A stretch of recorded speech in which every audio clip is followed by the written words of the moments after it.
Why is someone less capable than you, living the life you want? Less skilled, less disciplined, less experienced.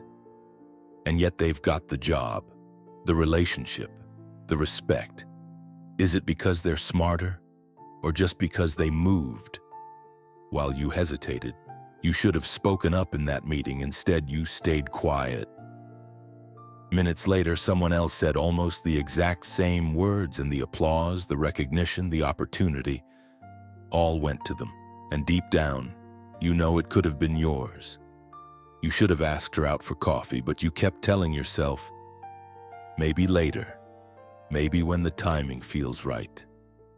Until one day you saw her walking away, holding someone else's hand. Not because you had no chance, but because you had no courage. This is the real cost of fear, not dramatic failure, but the slow erosion of your life. One silence, one retreat, one maybe next time, until you wake up and realize you've built a life you never wanted. The cruel truth is this: what's holding you back isn't lack of skill or intelligence or even luck. It's fear. The fear of being judged, the fear of being rejected. You've cared so much about how others see you that you've handed your life over to them. And while you hesitate, while you shrink, the world does not wait. It rewards the ones who dare to be seen. You think your fear of rejection comes from being too sensitive or not confident enough. But the truth is harsher. It's not a personal flaw. It's an ancient survival mechanism written into your DNA. In primitive tribes, rejection meant death. If the group cast you out, you couldn't hunt, you couldn't guard the fire, you couldn't survive the predators. So your brain was wired with one brutal rule: be accepted or perish. That's why even today, when someone looks at you coldly, your chest tightens. When you say one wrong sentence in a meeting, your face burns with shame. Your body still thinks social judgment decides your survival. But here's the problem. The world has changed. You won't starve because one person ignored you. You won't be exiled from society because someone laughed at your mistake. Yet your brain is still stuck in the Stone Age, and so you tiptoe through life, desperate to please everyone. Worse, this fear gets reinforced as you grow up. As a child, you answered a question wrong and the whole class laughed. You learned silence. You voiced an idea and the teacher shut you down. Be quiet.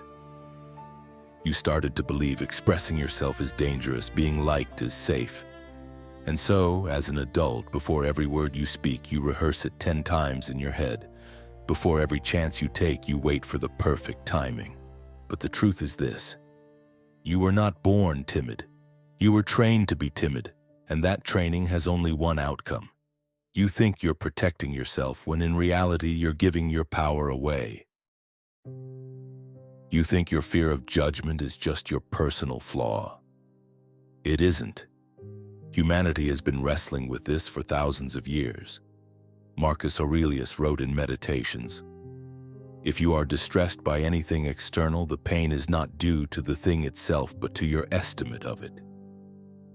In other words, what hurts you is not what was said, it's the meaning you gave to it. The Stoics lived in the chaos of Roman power struggles. They knew better than anyone.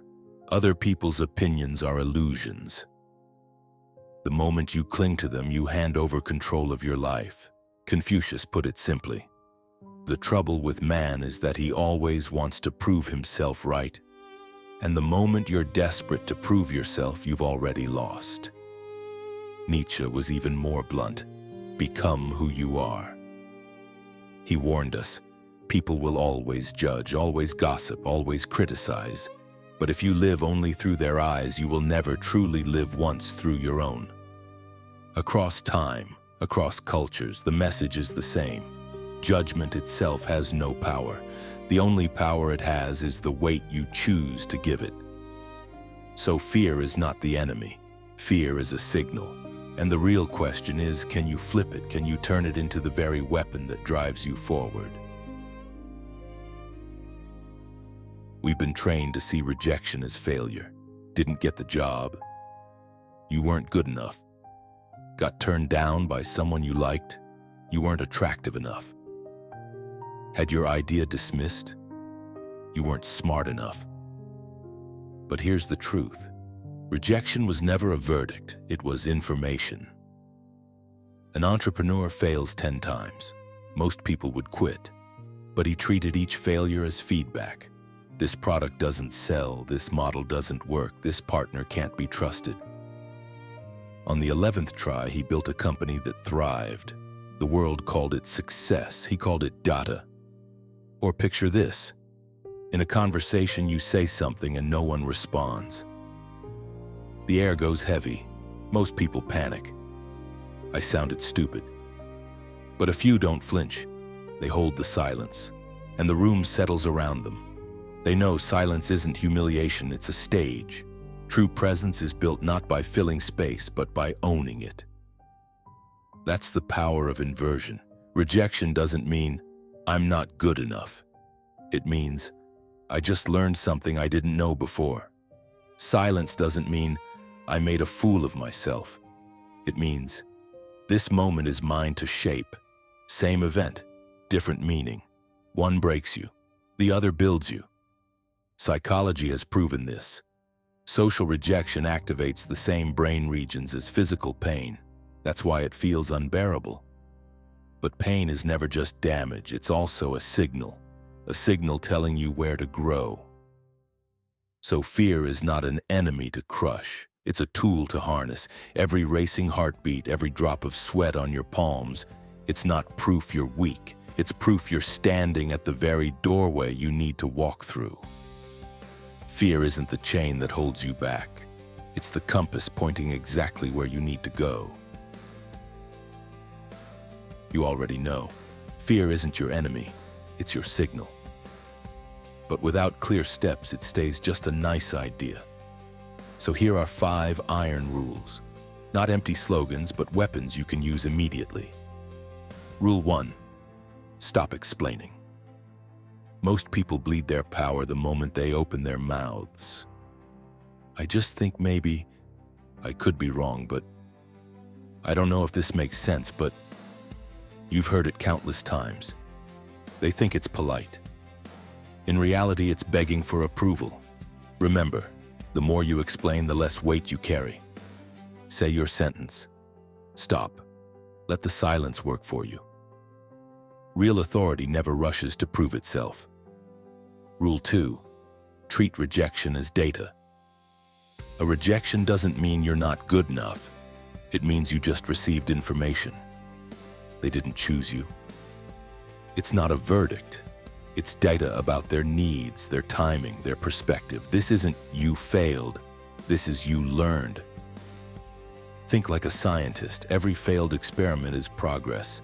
The more you treat rejection as data, the more unstoppable you become.